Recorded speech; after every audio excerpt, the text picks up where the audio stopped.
Bienvenidos una vez más. Estoy conectado a la red del lugar donde me estoy hospedando, así que espero no tener inconvenientes con la transmisión. Vaya conmigo a la escritura, segunda epístola del apóstol Pedro, capítulo 2. Vamos a continuar con nuestro estudio de esta epístola. Vamos a estar analizando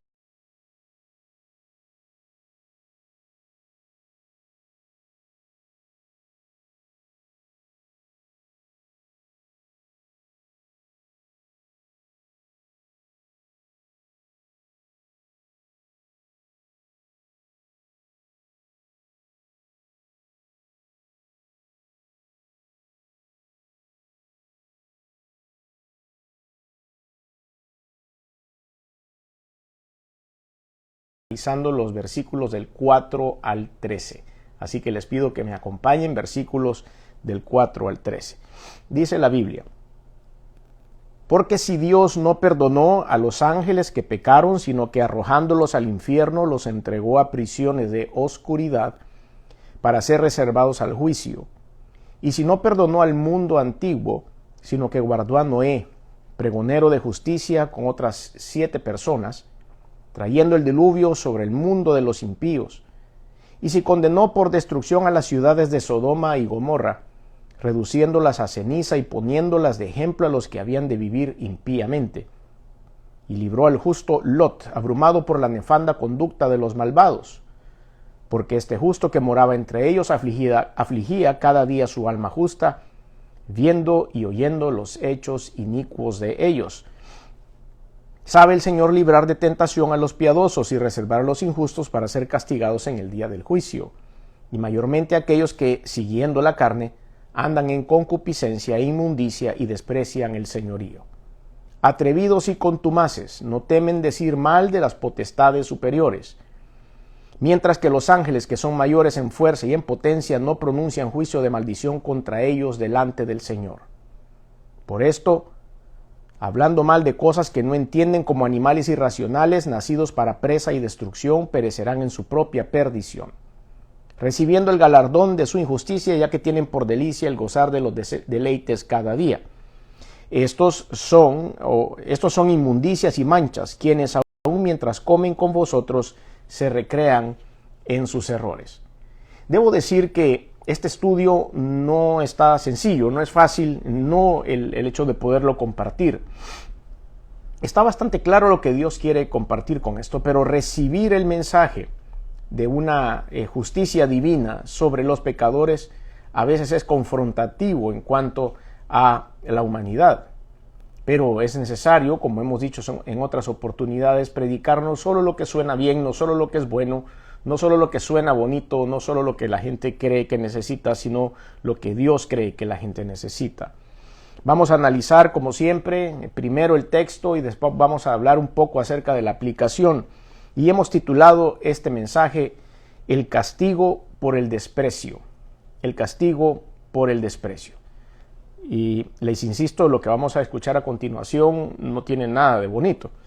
Porque dice Dios, versículo 4, porque si Dios no perdonó a los ángeles que pecaron, sino que arrojándolos al infierno los entregó a prisiones de oscuridad para ser reservados al juicio. ¿Qué nos está diciendo esto? Si Él creó a los ángeles, que es un número limitado de seres espirituales creados por Dios, que tienen diferentes roles, a eso se llama la angeología o la ciencia que estudia los ángeles. Si Él hizo ese número determinado de ángeles, porque no se pueden reproducir, no pueden generarse más, el número que Dios construyó o hizo o creó, es la palabra correcta, es un número cerrado, ya no se siguieron creando más porque no se envejecen, no se mueren, no se desaparecen, pero un número de esos seres creados por Dios decidieron seguir el partido equivocado, el equipo equivocado, y se metieron con Satanás. Y Dios, por supuesto, usted conoce la historia, los sacó del cielo. Entonces Él nos dice aquí que si Dios no perdonó a estos ángeles, implícitamente nos está diciendo cómo nos va a perdonar a ti o a mí. Si esta obra de Dios, los ángeles, es como la obra que hizo en los seres humanos, ¿cómo no los perdonó a ellos? ¿No nos va a perdonar a nosotros? ¿De dónde viene esta referencia? Es aquí donde quiero que analicemos el texto. ¿A qué se refiere esto? Y por eso les invito a que vayan conmigo a Ezequiel capítulo 28, versículos del 13 al 19. Ezequiel capítulo 28, versículos del 13 al 19. Y esto es algo de lo cual tenemos que hablar. Y a veces hay que hablar de Satanás. No porque lo sigamos, no es porque tengamos nada bueno que hablar de él o él haya hecho algo bueno que tengamos que decir, sino es porque existe, porque es un ente creado y que es parte del desarrollo bueno o malo de los seres humanos. Ezequiel 28 del 13 al 19 dice la Biblia: en Edén, en el huerto de Dios estuviste, de toda piedra preciosa era tu vestidura, de cornelina, topacio, jaspe, crisólito, berilo y ónice, de zafiro, de carbunclo, esmeralda y oro. Los primores de tus tamboriles y flautas estuvieron preparados para ti en el día de tu creación. Tú, querubín grande, protector, yo te puse en el santo monte de Dios. Allí estuviste. En medio de las piedras de fuego te paseabas. Perfecto eras en todos tus caminos, desde el día que fuiste creado hasta que se halló en ti maldad. A causa de la multitud de tus contrataciones fuiste lleno de iniquidad y pecaste. Pero por lo que yo te eché del monte de Dios y te arrojé entre las piedras de fuego, oh querubín protector. Y se enalteció tu corazón a causa de tu hermosura, corrompiste tu sabiduría a causa de tu esplendor. Yo te arrojaré por tierra. Delante de los reyes te pondré para que miren en ti. Con la multitud de tus maldades y con la iniquidad de tus contrataciones profanaste tu santuario. Y yo, pues, saqué fuego de en medio de ti, el cual te consumió. Y te puse en ceniza sobre la tierra a los ojos de todos los que te miran. Todos los que te conocieron de entre los pueblos se maravillarán de ti, o sobre ti más bien, espanto serás y para siempre dejarás de ser. Esta es la descripción de cómo había nacido Satanás, de cómo se desarrolló Satanás en su ministerio, de cómo cayó Satanás de ese ministerio y fue expulsado y condenado y maldecido por Dios por la eternidad. Si nosotros vamos un poco más adelante a Apocalipsis capítulo 12, versículos del 7 al 11, Apocalipsis 12 del 7 al 11, vamos a encontrar otra ampliación acerca de esta caída de Satanás. Dice el capítulo 12, versículo 7. Después hubo una gran batalla en el cielo. Miguel y sus ángeles luchaban contra el dragón. Se sabe que la palabra dragón o el nombre de dragón es asignado a Satanás. Y luchaban el dragón y sus ángeles, pero no prevalecieron, ni se halló ya lugar para ellos en el cielo. Y fue lanzado fuera el gran dragón, la serpiente antigua que se llama Diablo y Satanás, el cual engaña al mundo entero. Fue arrojado a la tierra y sus ángeles fueron arrojados con él. Entonces oí una gran voz en el cielo que decía: ahora ha venido la salvación, el poder y el reino de nuestro Dios y la autoridad de su Cristo. Porque ha sido lanzado fuera el acusador de nuestros hermanos, del que los acusaba delante de nuestro Dios día y noche, y ellos le han vencido por medio de la sangre del Cordero y de la palabra del testimonio de ellos, y menospreciaron sus vidas hasta la muerte. Ahora, volvemos por favor al versículo 4 de lo que estamos analizando. Segunda de Pedro 2:4. Porque si Dios no perdonó a los ángeles que pecaron, sino que arrojándolos al infierno los entregó a prisiones de oscuridad para ser reservados al juicio. Y si no perdonó al mundo antiguo, sino que guardó a Noé, y aquí empieza ya un poco a hablar de Noé. El versículo 4 se refiere a estas dos porciones de la Biblia, a donde Dios ha declarado cuál ha sido el juicio para Satanás y sus ángeles. Ahora vamos a la siguiente, y vamos a analizar el punto de Noé. Versículo 5 dice, siempre nuestro texto base en análisis, segunda de Pedro 2, del 4 al 13. Versículo 5. Y si no perdonó al mundo antiguo, sino que guardó a Noé, pregonero de justicia, con otras 7 personas, trayendo el diluvio sobre el mundo de los impíos. Este versículo 5 se refiere a esta historia que estoy seguro que muchos de ustedes conocen. A veces damos por sentadas las historias, a veces entendemos que Noé y el arca, que Jonás y la ballena, o el pez gigante, porque no dice la Biblia que era ballena, es un pez grande nada más.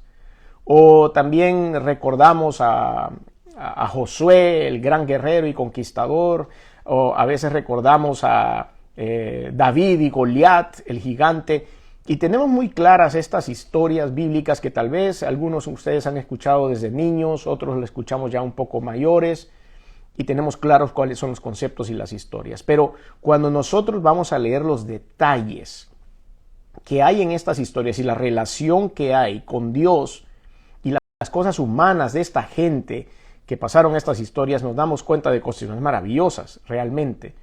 Entonces leamos lo que pasó con Noé. Nuestras referencias acá nos envían a Génesis capítulo 6, versículos del 5 al 8. Génesis 6. El evento de Noé es un evento que ha sido corroborado científicamente. El diluvio ha sido un evento histórico corroborado científicamente. Y está en Génesis 6. Si usted se pone a pensar, eso es muy rápido después de la creación. Pueden haber pasado miles de años en medio entre la creación y el evento del diluvio.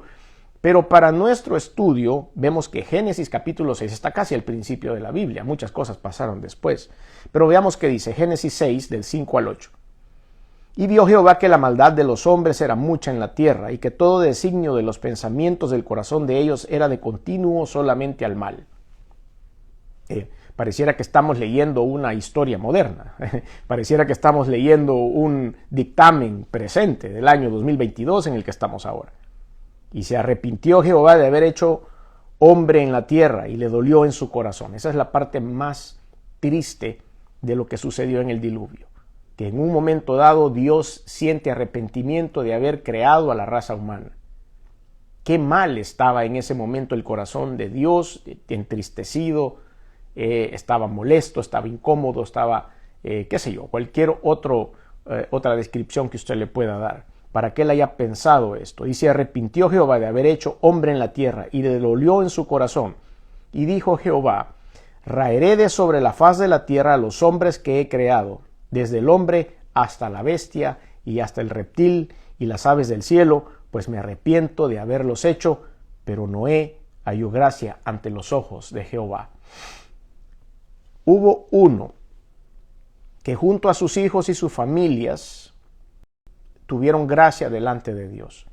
Génesis 7, vamos al siguiente capítulo, Génesis 7 del 17 al 21. Y fue el diluvio 40 días sobre la tierra, y las aguas crecieron y alzaron el arca y se elevó sobre la tierra. Y subieron las aguas y crecieron en gran manera sobre la tierra, y flotaba el arca sobre la superficie de las aguas. Y las aguas subieron mucho sobre la tierra, y todos los montes altos que había debajo de todos los cielos fueron cubiertos. 15 codos más altos subieron las aguas después que fueron cubiertos los montes.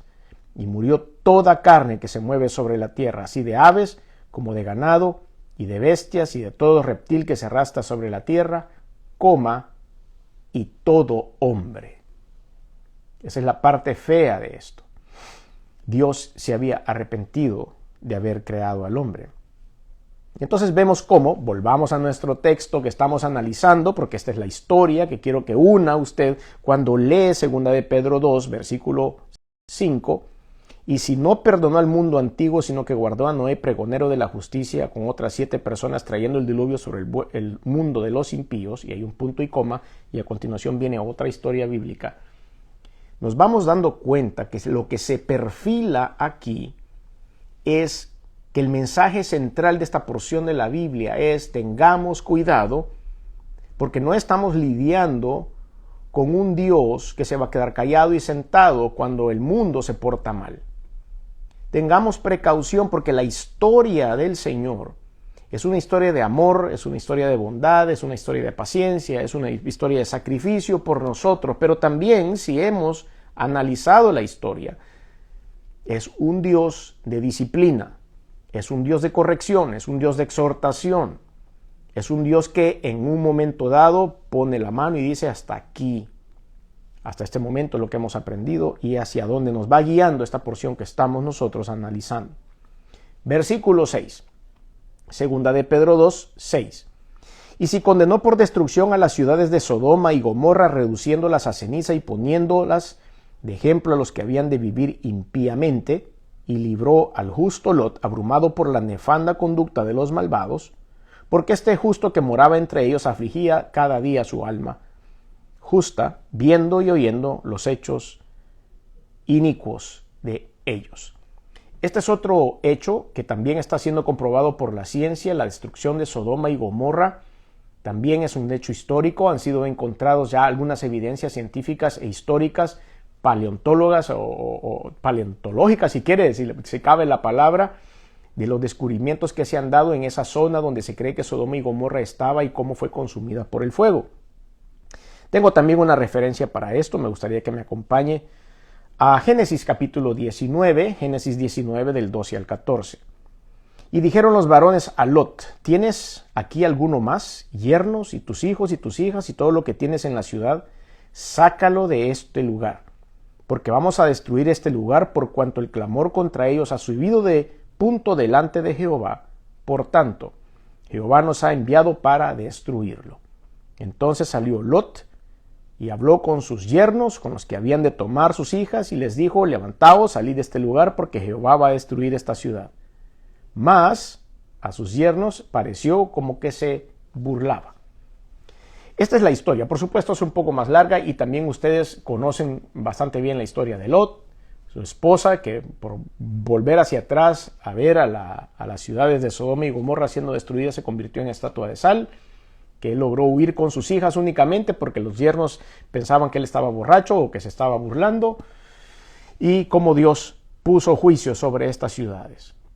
Si nosotros analizamos lo que pasaba en Sodoma y Gomorra y analizamos lo que pasa en muchas de las ciudades hoy día en este mundo, nos damos cuenta que estamos perfilándonos al mismo lugar, que estamos empezando a hacer las mismas cosas. Y que por supuesto Dios, siendo el mismo Dios que en la época de Lot, siendo el mismo Dios que en la época de Noé, siendo el mismo Dios de todas estas épocas, nos damos cuenta que estamos en peligro de también recibir el juicio de Dios. Tenemos que ponernos a cuentas con Él. Veamos qué dice más adelante nuestro texto base. Sigamos analizando. Hemos analizado ya los versículos hasta el 9. Vamos a empezar del 9 del adelante. Entonces dice el versículo 9. Sabe el Señor librar de tentación a los piadosos y reservar a los injustos para ser castigados en el día del juicio. Ahí menciona a dos personas, a los piadosos y a los injustos. Entonces él dice que él va a librar de tentación a los piadosos. Hay que llegar a ser piadoso primero para lograr obtener la protección de Dios en cuanto a la tentación. Pero después dice, y reservar a los injustos para ser castigados en el día del juicio. Hay cosas que ya están ganadas, hay facturas que ya están emitidas y que se van a tener que pagar. Y es necesario que nosotros estemos a cuentas con Dios. Versículo 10. Y mayormente aquellos que, siguiendo la carne, andan en concupiscencia e inmundicia y desprecian el señorío. Hemos explicado en otras oportunidades qué es la palabra concupiscencia. Es seguir mis propios deseos y mis propias pasiones carnales. Es caer y tropezar en el hecho de poder satisfacer mis deseos, y entonces a esto la Biblia le llama concupiscencia. La Biblia Reina Valera de 1960, que es la que estamos utilizando. Atrevidos y contumaces. El contumaz es un rebelde. Atrevidos y contumaces no temen decir mal de las potestades superiores. Esto es como que estuviéramos leyendo un comunicado del año 2022. Hay un montón de gente que hoy no le teme hablar mal de Dios. No le teme señalar a Dios, no le teme criticar a Dios, criticar su palabra, de desmerecer el poder de Dios. Como que estuviéramos leyendo un enunciado de este año. Mientras que los ángeles, que son mayores en fuerza y en potencia, no pronuncian juicio de maldición contra ellas delante del Señor. Y ahí vemos la comparación. Los ángeles, este sistema de seres espirituales creados por Dios, los buenos, los ángeles que se quedaron al servicio de Dios y no siguieron a Satanás, dice que no, que son mayores en fuerza, dice, y en potencia no producen, o ellos de su boca no sale un juicio de maldición. Y eso lo podemos leer un poco más adelante. Tengo otra referencia que quiero compartir con ustedes en la epístola de Judas, versículos 8 al 10. Epístola de Judas, versículos del 8 al 10 dice: No obstante, de la misma manera también estos soñadores mancillan la carne, rechazan la autoridad y blasfeman de las potestades superiores. Pero cuando el arcángel Miguel contendía con el diablo, disputando con él por el cuerpo de Moisés, no se atrevió a proferir juicio de maldición contra él, sino que dijo: el Señor te reprenda. Pero estos blasfeman de cuantas cosas no conocen, y en las que por naturaleza conocen se corrompen como animales irracionales. Judas, el apóstol, estaba en su epístola hablando más o menos el mismo tema que ahora el apóstol Pedro nos está tocando. Y aquí vemos esta comparación o este paralelismo o este símil de la misma conducta humana. Aquí claramente recalca el hecho de que los ángeles, en este caso el arcángel Miguel, no profirió juicio de maldición contra Satanás, sino que dijo: el Señor es el encargado de reprenderte. Y eso es lo que nosotros tenemos que hacer. No tenemos que reprender a nadie, no tenemos que mandar al infierno a nadie. El Señor va a tomar cuentas de las personas que ahora están alejadas de Dios. Por eso el versículo 8 de Judas dice: no obstante, de la misma manera también estos soñadores mancillan la carne, rechazan la autoridad y blasfeman de las potestades superiores. Y eso es exactamente lo que nos dice el apóstol Pedro.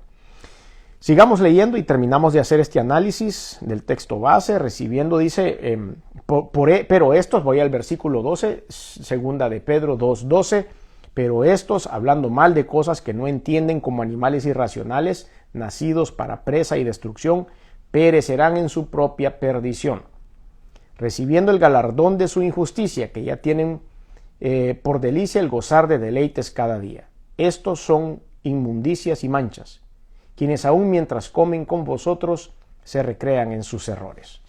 Estos últimos versículos 12 y 13 están bastante claros acerca de lo que Dios está sentenciando para este tipo de personas.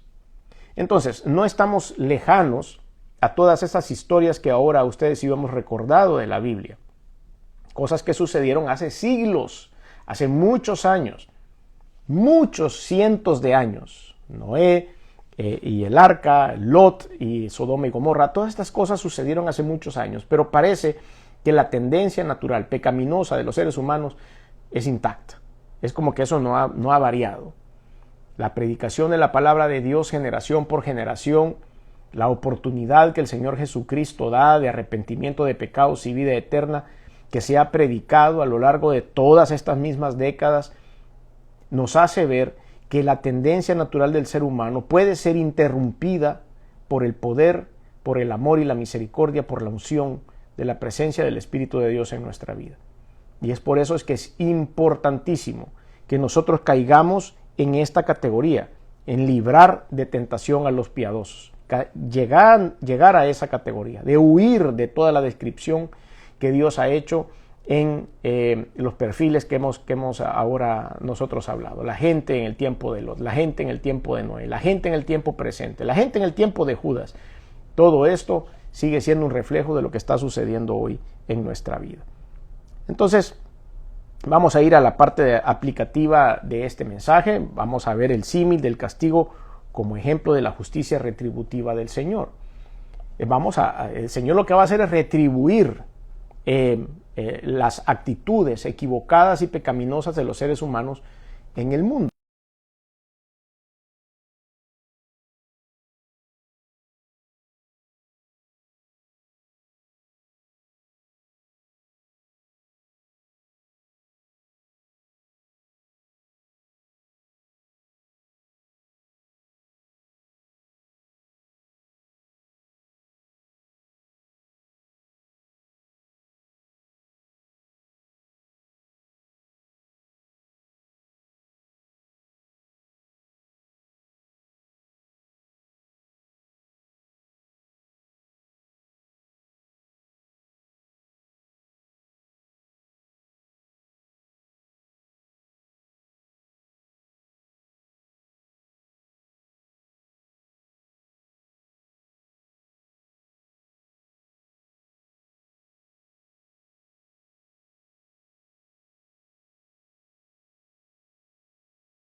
el tiempo de Noé para poderse arrepentir, primero cerró la puerta.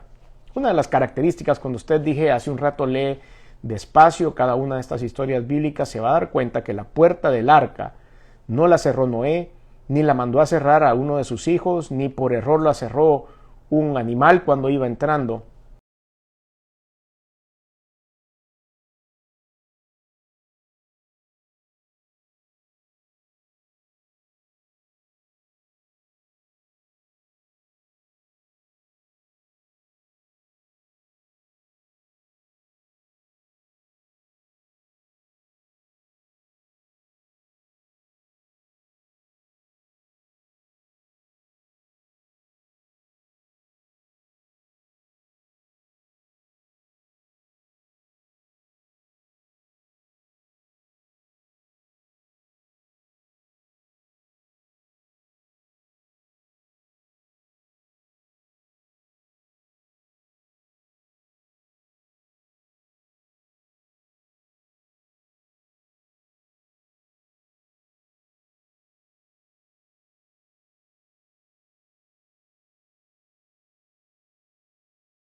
La puerta del arca se cerró sola, la cerró Dios.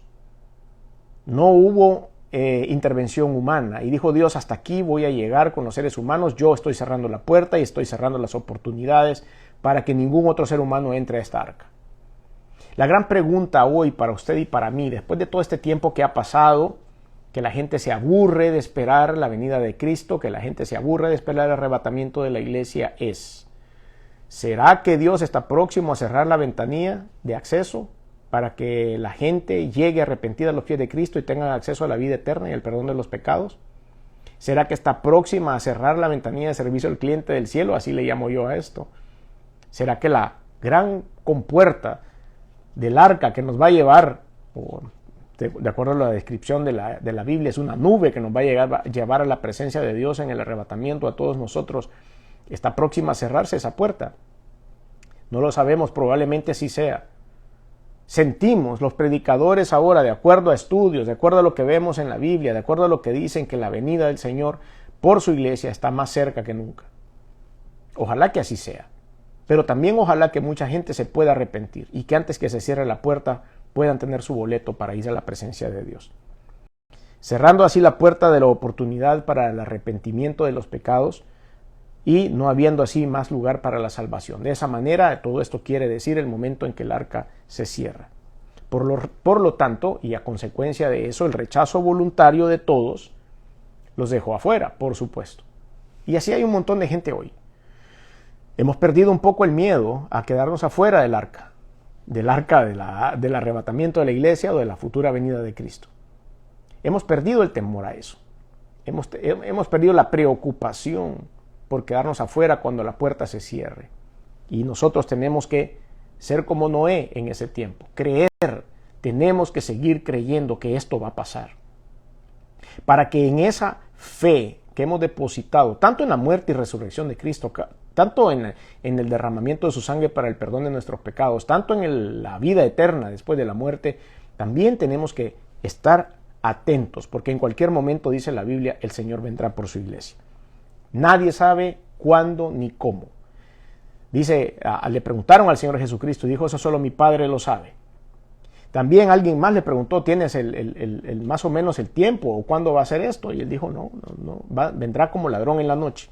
Hay que estar eso. Por eso la humanidad entera fue recipiente, fue recibidora de esa justicia retributiva, de ese pago por el pecado de parte de Dios a la humanidad en el tiempo de Noé. El castigo sobre Sodoma y Gomorra también versus la liberación de Lot. Vemos cómo en los versículos 6 y 7 se habla acerca de esta historia. Lo analizamos en la primera parte del estudio. Entonces, ¿qué es lo que encontramos ahí? ¿Cuál fue el castigo? La condenación de Sodoma y Gomorra. Luego, la ejecución del juicio divino sobre estas dos ciudades. Tercero, dejando las antiguas ciudades, o después quedaron en ruinas, como ejemplo para los que en las futuras generaciones pudieran encontrar las evidencias que hoy nosotros estamos encontrando. Hace muchos siglos, pero hoy la ciencia está encontrando las evidencias de lo que sucedió con esto. ¿Por qué? Porque debemos tomar conciencia. ¿Por qué justamente hoy en este año se han encontrado las evidencias de las ciudades de Sodoma y Gomorra? ¿Por qué la ciencia hoy se está enfocando en eso? Porque tenemos que tomar conciencia, nos tenemos que apartar de pecado. Antes que a ellos les llegase también juicio como Sodoma y Gomorra, nosotros tenemos que aprender de esto. Como resultado de la justicia de Dios sobre el mundo, sobre el castigo sobre el mundo, la disciplina sobre el mundo, es necesario que todos aprendamos. Esto es real. Esto puede pasar. Nos puede pasar ya. Tenemos que estar a tiempo y fuera de tiempo predicando la palabra de Dios. Y la gente que no ha dado ese paso de creer en esto, debería empezar a creer. Debemos ser pregoneros de justicia, así como fue Noé. Debemos mantenernos fuera de la sociedad del pecado, de la arrastre, de la concupiscencia, como fue Lot. Porque eso es lo que Dios nos ha mandado a hacer en esta oportunidad. El castigo futuro para los que no aceptan la justificación por la fe en Jesucristo es el mismo castigo que le dio a los ángeles caídos de Satanás y al mismo Satanás. La liberación por medio de la vida eterna siempre va a estar a nuestra disposición, pero hay que hacerlo a tiempo. Los justificados o los que han sido declarados justos son aquellos que han lavado sus ropas con la sangre preciosa de Jesucristo en esa oportunidad maravillosa y han dado ese paso de fe. Es a ellos a quienes se les ha otorgado esa amnistía divina de poder entrar al arca, entre comillas, en lo que va a suceder después en el arrebatamiento de la iglesia. Sus pecados le han sido perdonados y se le ha imputado la justicia de Jesucristo el justo a nosotros para poder obtener esa entrada. Por lo tanto, los injustos y todos aquellos que han decidido voluntariamente rechazar este milagro de la salvación eterna y de la justificación, han decidido seguir su propio razonamiento. No quieren saber nada de Dios. Se pelearon con la iglesia, se pelearon con la religión, se pelearon con todo tipo de cosas que al final lo que han hecho es separarlos de Dios. Lo hemos repetido y lo hemos dicho muchas veces. Aquí no predicamos religión. Aquí no predicamos una iglesia, un logotipo, un pastor. Aquí predicamos la palabra de Dios, una relación personal con Jesucristo, una relación personal con el Creador, para que con el propio razonamiento, primero, con esto, demos el paso de fe para que después nuestro espíritu se conecte con el Espíritu de Dios. Es necesaria la unción del Señor para poder seguir caminando después en esta fe. Han decidido seguir su propio razonamiento, han querido seguir tratando de alcanzar esa pseudo justicia por las propias obras que creen que por eso van a ser buenos. Solo por eso. Han seguido en una vida pecaminosa, deliberada, transgresión y prevaricación. Entonces, ¿cuáles creen ustedes que es la opinión del mundo acerca de la justicia de Dios, del castigo de Dios, de la justicia retributiva? Quiere decir, ¿van a pagar por lo que han hecho? Yo creo que hay gente que como busca siempre para culpar a Dios, van a decir, no, Dios, ya ven que es malo, Dios, siempre tratan de sacarle algo. Ya ven que es malo, ya ven que Dios sí castiga, ya ven que Dios siempre está detrás de uno, ya ven que Dios siempre quiere darle en la cabeza a uno todo el tiempo, Dios es aquí, Dios es allá. Se olvidan de la bondad de Dios para criticarlo. Hay otros que dicen, no, eso no pasa, eso no es cierto, Dios no nos va a venir a castigar, Dios no va a hacer eso contra nosotros porque Dios es amor, y también tratan de ocultar el poder que Dios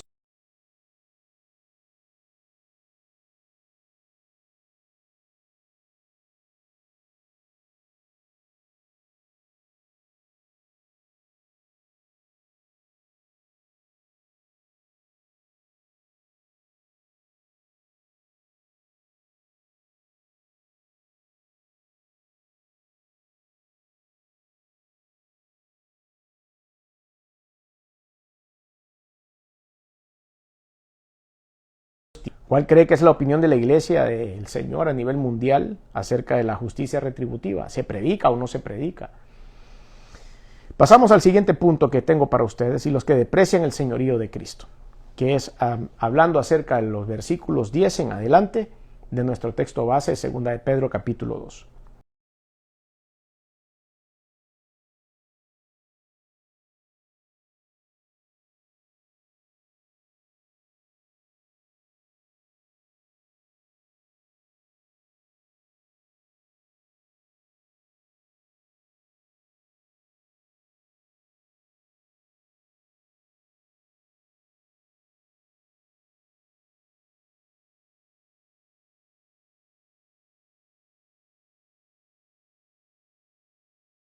y mayormente aquellos que siguiendo la carne andan en concupiscencia e inmundicia y desprecian el señorío. Atrevidos y contumaces no temen decir mal de las potestades superiores, mientras que los ángeles, que son mayores en fuerza y en potencia, no pronuncian juicio de maldición. A esta persona nos referimos. ¿Quiénes son? Los que andan en la naturaleza pecaminosa.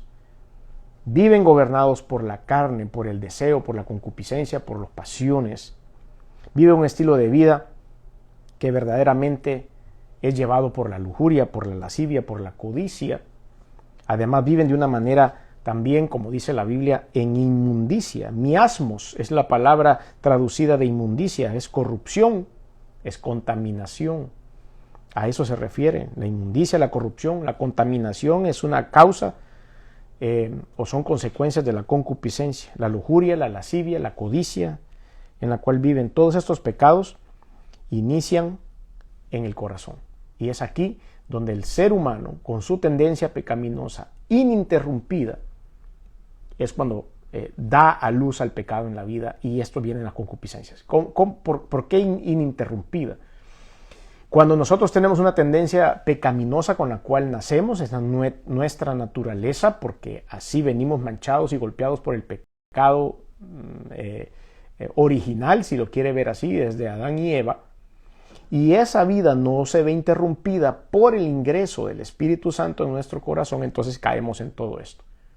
Pero debe haber un momento en la vida del ser humano en que el Espíritu Santo interrumpa el curso normal de la naturaleza pecaminosa. Y eso es lo que todos debemos buscar, por supuesto. Por eso todo lo anterior es llevado a todas aquellas personas que desprecian el señorío de Cristo. Y la palabra despreciar significa mirar con desdén, escarnecer, menospreciar, es lo que vemos en la palabra de Dios.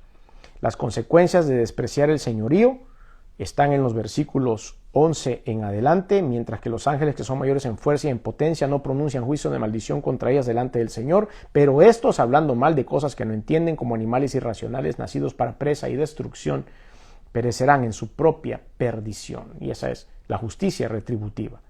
Perecerán en su propia perdición. En el original griego de la palabra perecerán se corrompe, se deprava, se aniquila, se pervierte. Todo eso quiere decir la palabra perecerán. El destino de aquellos que voluntariamente desprecian el señorío de Cristo será una corrupción y una depravación integral. La palabra perdición, porque si vemos en esta porción dice que habrá perecerán y habrá perdición, esa palabra griega, tora, con ph, tora, corrupción moral, depravación, destrucción, decadencia y podredumbre, eso es lo que quiere decir la traducción de esta palabra. Vemos que esa es una depravación integral de la persona, tanto a nivel de su mente, de su corazón, de su alma y de su mismo espíritu. Pero el señorío de Cristo lleva a la persona a un estado progresivo, a un estado de desarrollo, a un estado de autosanidad interior, bajo la unción del Espíritu, por supuesto, no es que yo lo voy a hacer con mis propias fuerzas. Este será el resultado del efecto dominó de la injusticia en la vida de los pecadores, que es el haber desperdiciado la justificación de la fe, de la obra en la cruz, y valorar más las cosas del pecado y del mundo que lo que el Señor Jesucristo ha hecho por nosotros. Estos, dice la Biblia, desprecian el señorío. Dice también el versículo 13 de 2 de Pedro 2:13, recibiendo el galardón de su injusticia que tienen por delicia el gozar de los deleites cada día, y dice, y se recrean en sus errores. Conviven con la iglesia de Cristo muchas veces. A veces llegan porque sienten simpatía a la iglesia, sienten simpatía a lo que predica el pastor, sienten simpatía hacia las cosas de Jesucristo, pero sencillamente no lo respetan y hacen lo que quieren. No se entregan, no entregan su corazón, no entregan su vida a Cristo. A pesar de ello se recrean, hayan descanso y placer en sus pecados. Y esto quizá es más peligroso porque justifican ir a la iglesia, justifican estar cerca de Dios, justifican tener algunos amigos cristianos para lograr sentirse bien, aplacar lo que han hecho en sus corazones y creen que con eso van a llegar al cielo. Pero eso no es posible, usted y yo lo sabemos. Hay que dar algunos otros pasos claros para poder llegar a los pies de Cristo. ¿Cuál ha estado siendo la actitud de la iglesia o del mundo hacia el señorío de Cristo? ¿Cómo están actuando las personas hacia el señorío, al gobierno de Dios, a la voluntad de Dios, a la creación de Dios, ¿Hay alguna persona que quisiera tomar la decisión de tener una vida completamente sometida a Cristo en estos tiempos? Y después de todo lo que hemos leído, es la mejor decisión. Hay que hacerlo. Por eso le invito, si usted quiere dar un paso de fe y poder recibir al Señor Jesús como Señor y Salvador, que pueda usted analizar todo lo que hemos dicho hoy y leer esta porción de la Biblia, segunda de Pedro, capítulo 2, versículos del 4 en adelante, para que vea que esto no es una reunión en la cual solo vamos a venir a hablar de las promesas, de las bienaventuranzas y las cosas maravillosas, que las hay, por supuesto, y son promesas que la Biblia ha escrito para todos nosotros, y en su momento pues hablamos sobre esto. Pero también hay consecuencias de no seguir a Cristo. Consecuencias graves, consecuencias serias, dolorosas para muchos de aquellos que no quieren rendir su vida a Cristo. Y es por eso que yo le hago este llamado. Una simple oración, dirigirse a Dios para decirle, ok, Señor, voy a hacer un alto en mi vida y quiero reconocer que tú eres el Dios creador de los sueños, de los cielos y de la tierra, y quiero entregar mi vida a ti. Probemos, Señor. ¿Por qué no vienes a mí? ¿Por qué no quiero abrir las puertas de mi vida para que tú puedas entrar y yo ser un buen hospedador de ti? Bien sencilla, una oración que puede cambiar y transformar su vida. Así que le pido, si usted quiere, yo lo único que voy a hacer es acompañarle en esta oración. Todo lo demás lo hace Dios. Nadie más en este mundo le puede ofrecer perdonarle sus pecados, ni asegurarle su vida eterna, ni escribir su nombre en el libro de la vida. Eso solo lo puede hacer Dios. Lo único que cualquier persona puede hacer es acompañarlo a usted en esa sencilla oración. Y si lo quiere hacer, diga conmigo ahí donde está: Señor Jesús, reconozco que he hecho cosas que no han sido de tu agrado, perdóname, me arrepiento. Reconozco que viniste al mundo hecho hombre, que te colgaron en una cruz, que la sangre que derramaste ha servido para limpiar mis pecados. Reconozco que resucitaste el tercer día, que estás sentado a la diestra de Dios, y por eso hoy abro mi corazón y te recibo en él como mi único y suficiente Señor y Salvador. Perdona mis pecados y ayúdame a vivir de acuerdo a tu voluntad. En el nombre de Jesús. Amén.